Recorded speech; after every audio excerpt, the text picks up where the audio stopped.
Hi, everyone. Dr. Victoria Skirbo here, speaking to you from the Seeds of Transformation Healing Center in Wareham, Massachusetts. Today, we're going to look at the astrology of the week ahead. And that week is Sunday, January 3rd to Saturday, January 9th, 2021. This is a pretty active week, but a real prelude to the next few weeks afterwards. So it's an intense week, but the intensity will grow as the weeks go on. So we have a number of aspects I want to look at. So let me share my screen with you. And actually, let me share this here. Okay. So we're going to look at today, the transits for today. This is a chart for today. Just a little before 1 o'clock. It was about an hour ago that I pulled this chart up. A couple of things I want to just point out to you as we sit here, things that are going to be happening. This week, Mercury will be making a conjunction to both Pluto and to Saturn, makes a conjunction to Pluto tomorrow morning. No, tomorrow evening. And then it eventually makes a conjunction to Saturn that occurs at the end of the week. So when Mercury comes to Pluto and then comes to Saturn, and then the next week comes to Jupiter, what happens is that these planets, these slower moving planets, actually seed Mercury with an idea. In the case of Pluto, we're dealing with our desires. In the case of Saturn, we're dealing with structures that are needed to support whatever it is, whatever the idea is that was seeded at this time. This is the synodic cycle between Mercury and Pluto, Mercury and Saturn, Mercury and Jupiter, and even Mercury and Pallas Athena. These are year-long cycles. The Mercury takes about a year to go around and back to these places. So this is significant. Especially when we're looking at Saturn and Pluto here this week. Okay, so we have that going on. We also notice that Mars is at the end of Aries again. It was all the way to the end of Aries when it went retrograde was that September, I believe. And it has finally come back almost to the point of where it went retrograde. So it's just about to go out of its shadow. This week it's going to go out of its shadow and move into Taurus. As it moves into Taurus, it starts to get closer and closer to its conjunction with Uranus in Taurus. That conjunction is exact on the 20th of January. But there's a lot of things happening between now and then with Uranus, mostly with Mars is going to be moving forward, but Uranus has a few tricks up its sleeve between now and the 20th. So we'll be seeing that as well.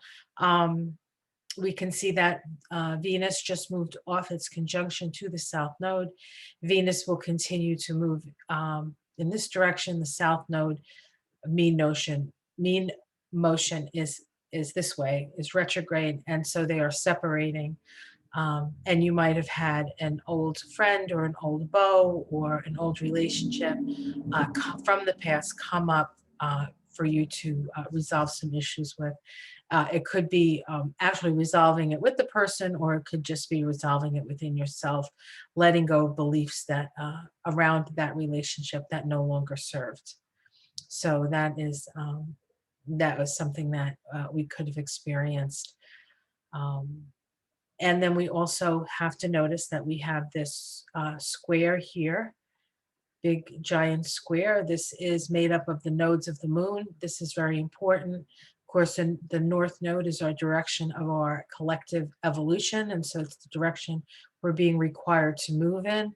it is in Gemini. And so whatever planet rules Gemini is, to a certain extent, while the North Node is in Gemini, is where we get stressed in our charts and in the chart of the day or the time that we're in.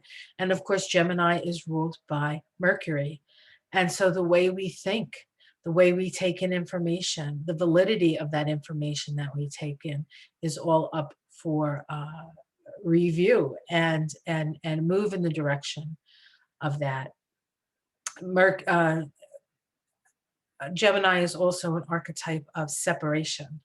It's an archetype of duality, black and white, right and wrong. And so it stands next to each other so we can observe it and see different perhaps, but equal to a certain extent. And then the South Node in Sagittarius asking us to let go of old beliefs and opinions that no longer serve us. And then, of course, this whole axis is being squared by Vesta in Virgo. Vesta is what we devote ourselves to. Virgo is service. Virgo is also health and healing. And then opposite that, we have Neptune, which has been square the nodes for months and months and months. I think since the summer, it's been square the nodes. And that square actually becomes exact later this month. But we will still be in this Mercury square the nodes for quite a while longer, until I believe it's the nodes that move away before. Did I say Mercury? I meant Neptune. Neptune is very slow mover. When we have these planets square the nodes, both Vesta and Neptune activate both ends of the nodes. And this can be a spinning that we can find ourselves sort of spinning mentally. It's important that you don't allow your mind to take over in a negative way. You know, those thoughts that don't seem to, that you can't get out of your head. They just spin and spin and spin.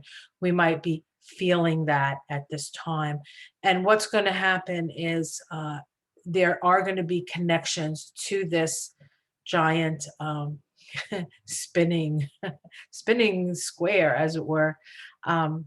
And right now we have the sun will be eventually making a sextile and a trine to this. We do have Mercury as connecting to this square. And so we can, with the strength of our own mind, sort of stop the spin and focus on that which, I mean, if you're going to spin, focus on the positive spin, right? Okay, so let's see. So on the 11th, so I am going to move this. Let me see, I have to animate this. And I'm going to move it forward a day. Okay, so this is January 4th, and we can see that Mercury is a little bit closer to Pluto, and we will see, let's see, we'll do 5 hours. We'll bring it up. Okay, so the conjunction between Pluto and Mercury, I'm going to pull that up so we can look at the actual chart. Okay, so here we have the conjunction between Mercury and Pluto. We can see that it is right here. It's occurring at 25 degrees of Capricorn. You can check out my monthly video. I do the saving symbols for all of these major conjunctions that are happening. This, of course, is happening at 25 degrees of Capricorn. And so what is being seeded at this time, Pluto in Capricorn, is a seed of self-governance. It's the seed of becoming an authority in your own life. It's the seed of being mature and moving forward and doing the work that is necessary, like what needs to be done. Capricorn is about efficiency, and it is about structure. But because we're dealing with Pluto, it's also about the breakdown of those things. And so it's not just a matter of building, but it's a matter of, to a certain extent, letting go of certain things as you're building new things. So it's a process of give and take with this energy. And so we can see this is for Washington, D.C. It is found in the 6th house of health. And this is health and the welfare. This is also the military. So we can see a restructuring. This is a time of restructuring of those systems, perhaps, and perhaps there'll be a lot of stress on those systems as it stands. There are more so in some places than others, but that is definitely happening. Okay, so let's do the next day. So if we look at the 5th of Tuesday, the 5th, we have the moon has moved into Libra. And what is going to happen is that the moon is going to make supportive connections to Saturn and supportive connections to Jupiter in Aquarius. Now, this is this day of the election in Georgia, I believe. The moon in a mundane chart is the people, and we have it in the sign of fairness, right, and law. And it is making a trine to both Saturn and Jupiter. Saturn and Jupiter now in Aquarius, working toward the common good. Aquarius is an energy of democracy. And so we can see that, yes, in fact, there is a flow between the people and the structure of democracy. This is actually quite a good day for voting here. So I don't know who's going to win by looking at this chart. I just know that the energy is such that we have an opportunity to make our we have an opportunity to have a voice at this time, Okay, so let's see, the next day we're going to be looking at the 6th. Now the 6th is the day that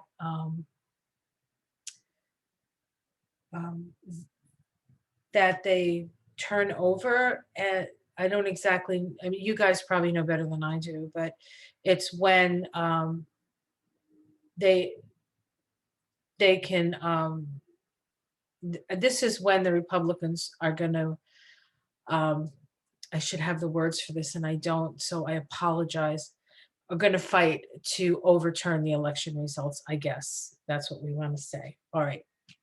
So let's take a look at that. So the chart I have up for the 5th is actually the moment that, well, actually, it's not the moment. What is this chart? Mars ingress into Taurus. All right, well, it hasn't quite done that. So let's animate this chart and move it. Okay. We're going to move it into, animate it further forward. And we can see when this moves into, and let's do minutes. Let's do minutes. Okay, when is this? This is 5:30. Oh, wow. It should be. Okay, we'll do 1 minute. There's, for some reason, this is not. Okay, let's see. We can see I'm doing it by the minute. Maybe I need to do it by 10 minutes so we can go a little faster here. Oh, goodness gracious. Here we go. And we can see that Mars is moving further and further.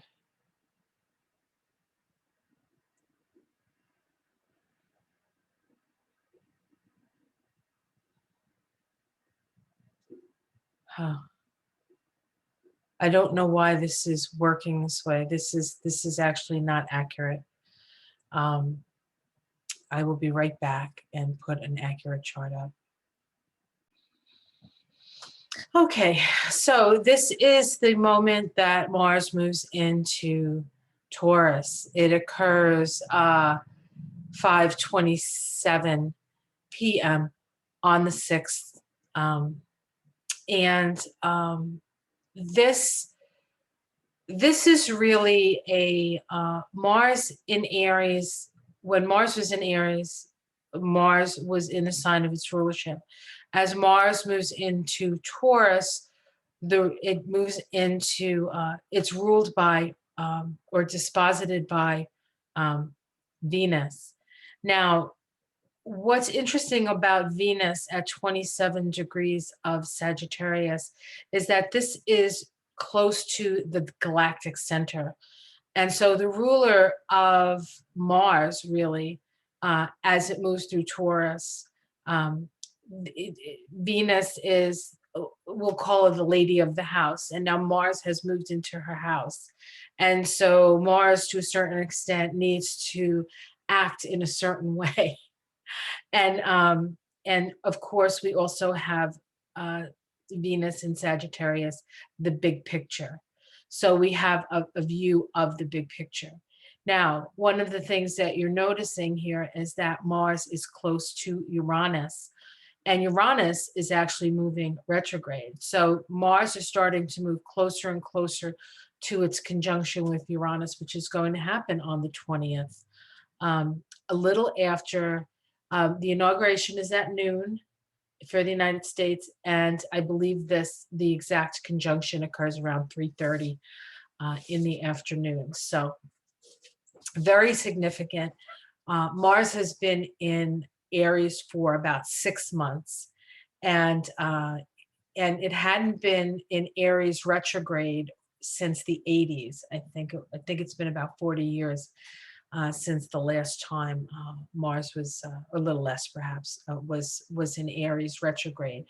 And is very significant because, of course, Mars was also very active with the planets in Capricorn. Capricorn and Aries are both cardinal signs.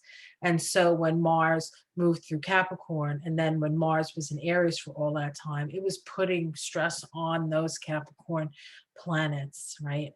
And so it's been this really sort of backlog to a certain extent, but this like building of a wave, right? Now, as Mars moves through Taurus, it does move relatively slowly. So nothing is going to happen quick or quickly, I think, until it hits Uranus. And that's when things really that's when we sort of get pushed over to the other side of whatever this we find ourselves in. So things are progressing. And the thing is, as soon as Mars moves into Taurus, it actually, I think, through sympathetic whatever, because Uranus is in Taurus, it starts to activate Uranus the minute it goes into Taurus. And so there is, and Uranus in Taurus is many things. It is coming to terms with our essential needs. It's coming to terms with our relationship to the earth. It's coming to terms with our values and our money and survival, quite frankly. And so there's an energy for wanting to survive what we find ourselves in at this time. So this is a very, very powerful time, and that is going to be happening on the 5th. And also on the 5th, we have a last quarter square of the moon to, on the 6th, we have a last quarter square. We have the sun in Sag, we have the moon in Libra. This actually occurs after the exact square. This is a crisis in consciousness where we are questioning authority here. And I guess in its own way, the Republicans are challenging authority as well, the authority of the people, right? The people spoke, and now the people in power, the Republicans, right, are trying to stop the will of the people. And we can see here that this is actually this last quarter moon is actually part of the lunation cycle that began with that new moon solar eclipse that was actually on the south node and the moon of the President of the United States. That that that that solar eclipse, in my estimation, was really the beginning of the end for him. And that was also the day that the Electoral College voted and said that Biden, yes, in fact, won the Electoral College as well, which of course we all knew, but they made it official. And now we come to this 3/4 a way around the lunation cycle, this crisis in consciousness, this it's part of the individuation process. It's about becoming an authority in your own life and maybe not listening to those in authority. And so this is about autonomy to a certain extent. There's an energy of autonomy here.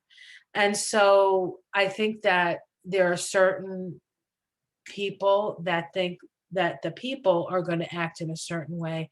I think the people will have the last word on all of this. So if that makes you feel any better, I don't think that the Republicans have a snowball's chance in hell. And the astrology seems to sort of point that out as well. Okay, so I am going to animate this chart. And because I animated it, I have to share a new screen with you guys, which I'm going to do right now. Okay, so I'm going to do this a day, and we'll see what the next day holds for us. The next day is the 7th.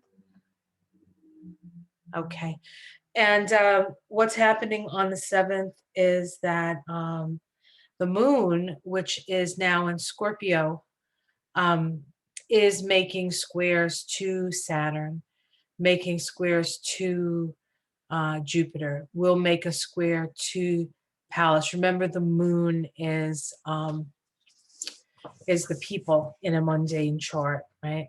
And so, and Saturn and Jupiter are the social planets, the structure of society, okay? And so that is getting activated. We also have the moon making an opposition to Mars, making an opposition to Uranus.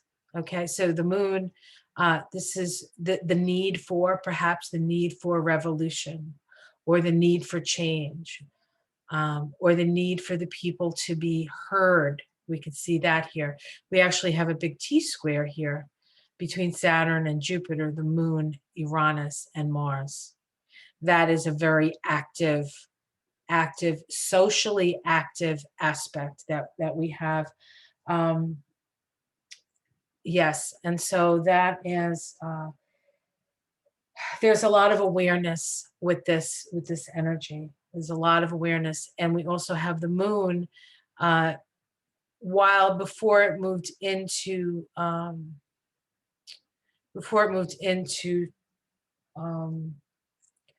Scorpio, it moves into Scorpio at 4 a.m. Is that?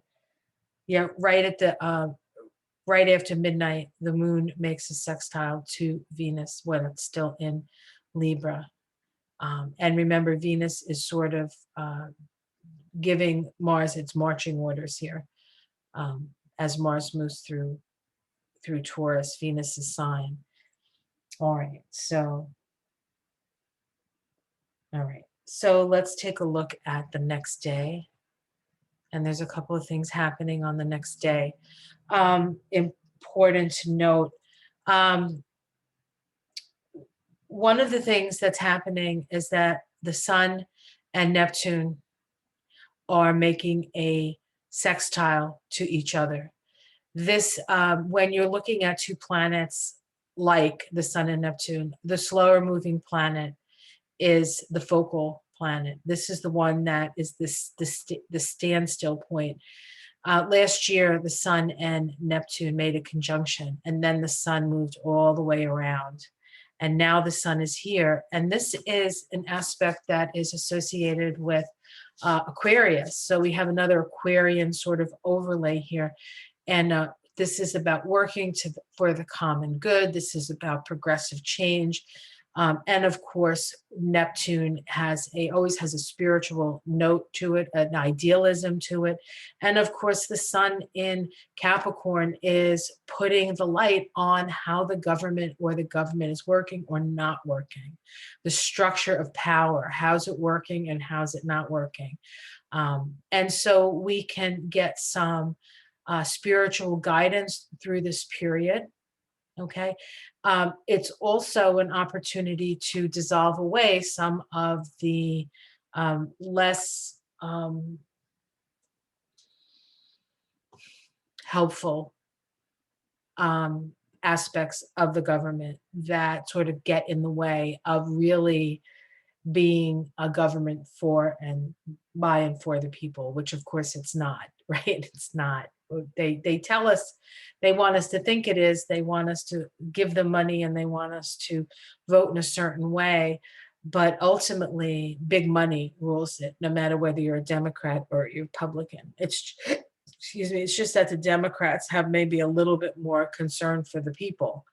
But all of that is changing. And so, whereas this might not have made a big dent previously, everything has changed. The people have changed.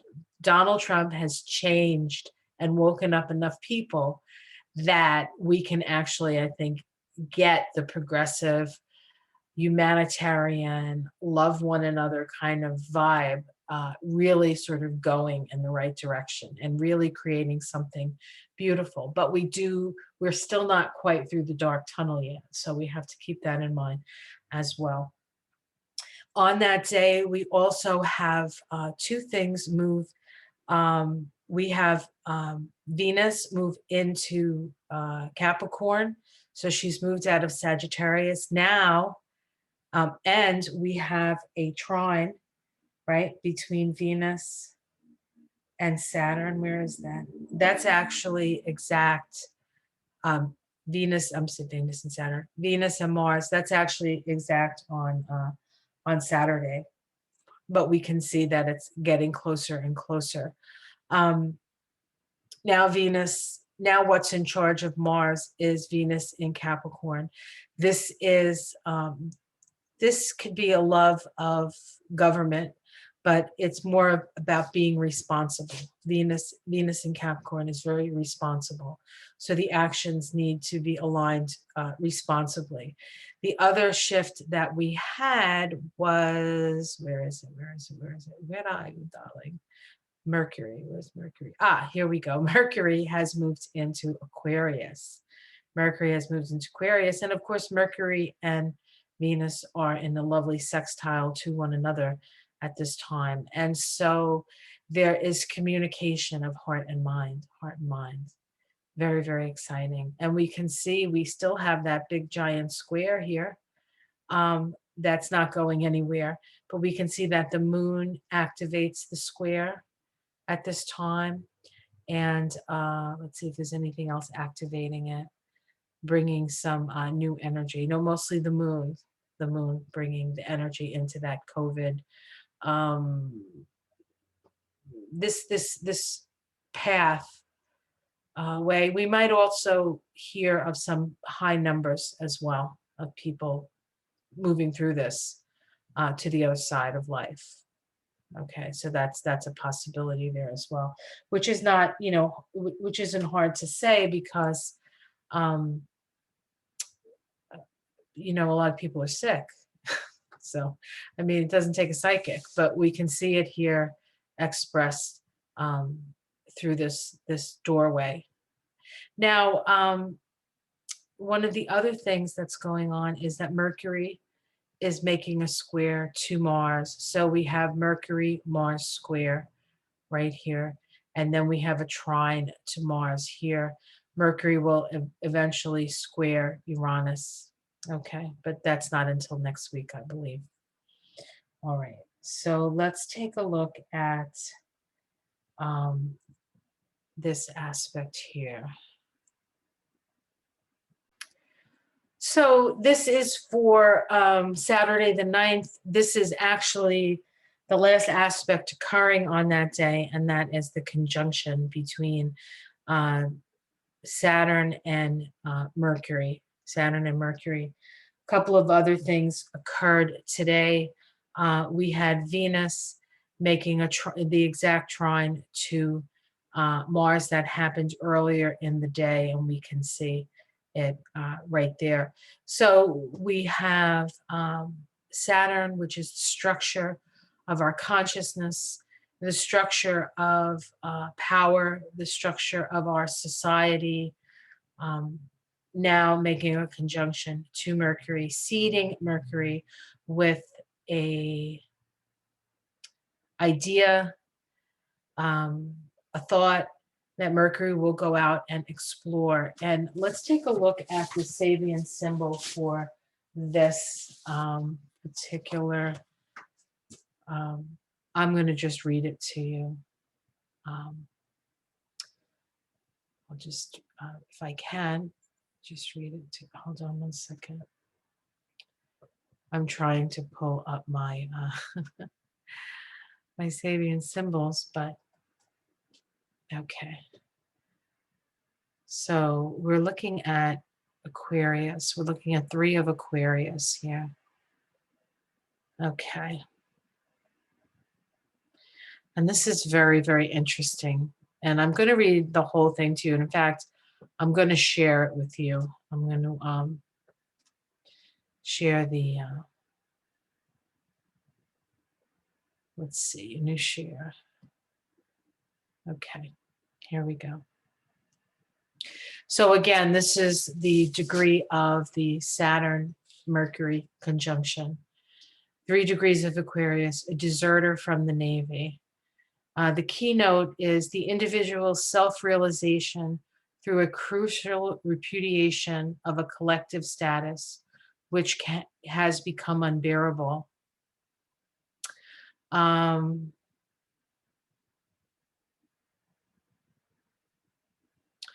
Says here, the Navy suggests that the crisis symbolized here is one implying an irrevocable change of status. Man refuses to accept the type of cultural patterns derived from his society's specific approach to local circumstances and to the universe as a whole, and in another sense, from its particular relationship to the all-human collective unconscious. The Navy refers to the ocean, symbol of primordial and unconscious evolutionary forces. He not only refuses to obey orders, he deliberately turns his back on his collective social status. He becomes an outcast, and through this decision, he may definitely individualize his consciousness. It says something with the collective social value is being potentially destroyed, but nature is not the destroyer. Man, the individual, steps out of his bondage to collective patterns and ideals.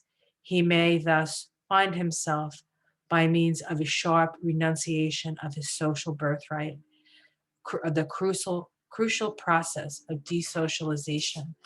So this is, now remember, this is the seed of this energy. And this is the energy of being purposely moving yourself from a place of authority within the collective to a more individuated and sort of evolutionary higher state. But in that energy is the energy of chaos as well.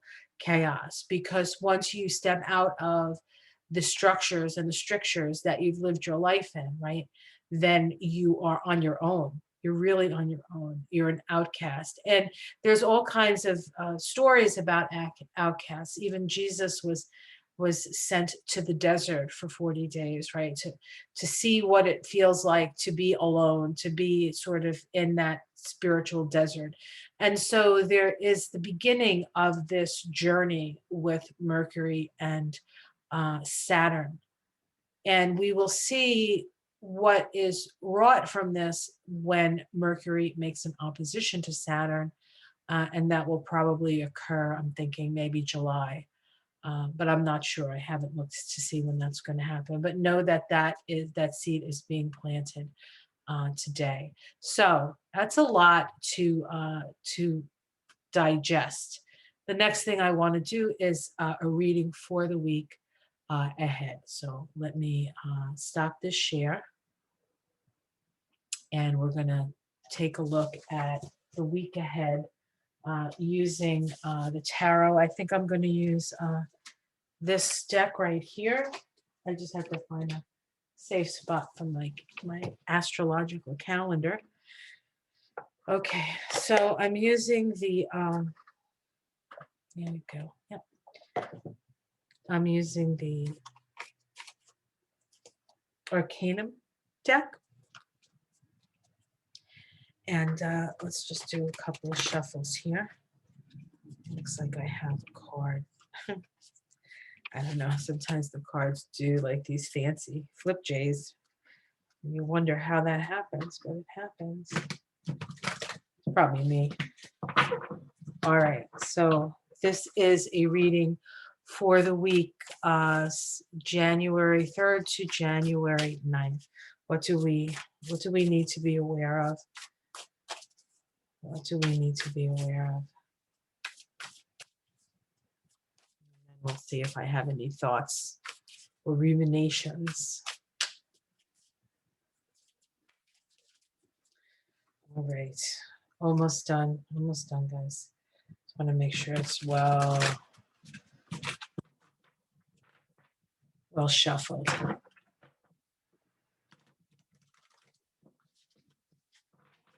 So I guess as I'm shuffling this, I can ruminate, I imagine.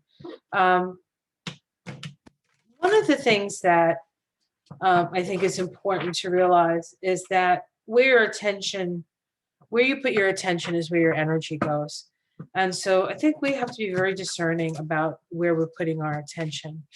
And not to forget to take care of the things that we need to take care of in our own lives. The sun right now is in Capricorn, and so that always sort of points to self-responsibility, being responsible, learning how to play the game, how to play the game, how to be a grown-up. That being said, all the rules are changing, so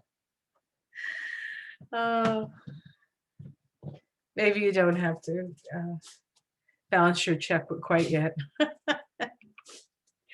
All right. Okay, so we have the Ace of Wands, first card up. Of course, the Ace of Wands is in the Kabbalah, the vibration associated with this card is a 27-9 vibration. So it's a 9, it's about endings, but it's also about beginnings, right?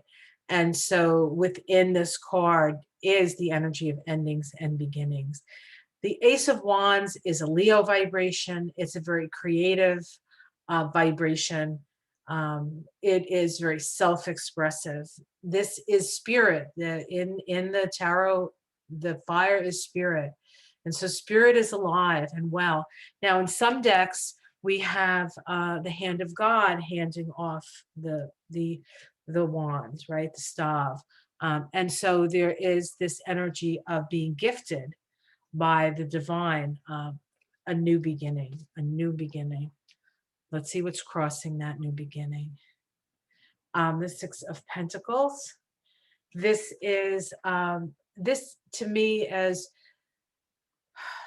the Ace of Wands is like, we need to start something new. The Six of Wands as something that's challenging it says that we need to make sure that things are equal, that things are fair, that the right people, the people who need to get what they need to get it. So there's all this energy of new beginnings, but unless we